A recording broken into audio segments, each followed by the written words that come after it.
Speaking of things watching of them, Cinema Corner. I thought you would never ask. Cheers, Cinema Corner. We watched a new film on Hulu last night. Whoa, Um, that's right. You're a multi-platform gentleman. I appreciate that I about you. have I had had all of the platforms for many months and rarely used them, and now I feel very smart for having all of them. It's finally paid off ignoring the amount of You have content that's on everything. there. Yeah. Uh, Do you have the Disney Plus? no, because there's nothing on there for me.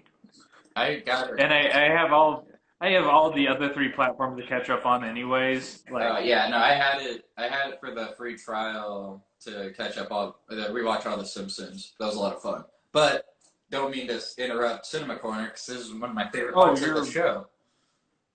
so we watched I think it was a 2019 film. Pretty sure it's 2019. Greener Grass. And I screwed up and didn't write down the names of the filmmakers, but they also co-star in it. And then there's like some like Beck Bennett's one of the Okay. stars.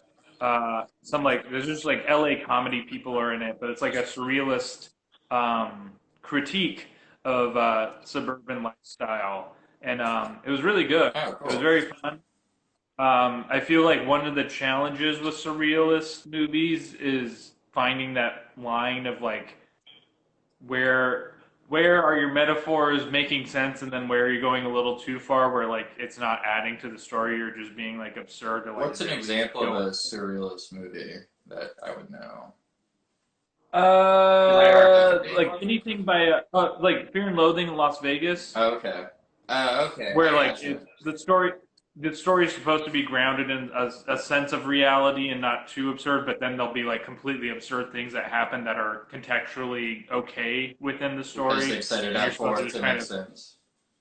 yeah, you're supposed to buy into it where you're just like, oh, okay, like I get what you're saying here, and like you go along with the characters even though like logically they don't make sense Gotcha. nor fit in with the quote unquote real world. Oh, cool. I'm gonna watch it then. That's I like a like very that basic kind of example. shit. So that being said, they had like one or two moments that went a little too far over the edge, where it's just like I'm not entirely sure where you're going with this, but 95% of the moments where they did that, it's like, oh, this makes 100% sense. This is a Cool. perfect execution of what you're trying to say, and then also, but doing like an absurd version of it, where it's not just Oh, like a very simple, like do you see straightforward, like do you, A to B kind did of you thing. ever see any Man Seeking Woman?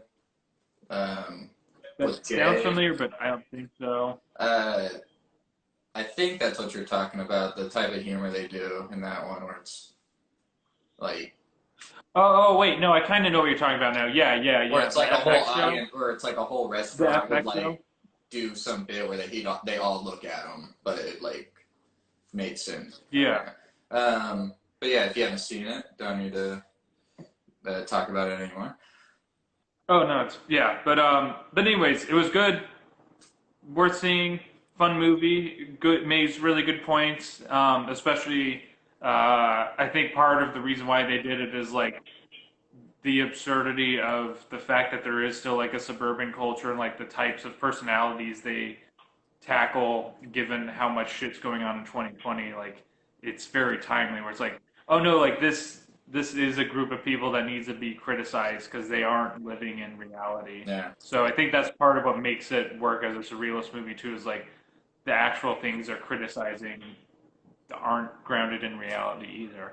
Yeah. So thumbs up, Damn. 4 stars. Love it. Greener Grass. Check it out Check it on out. Hulu or wherever you watch movies.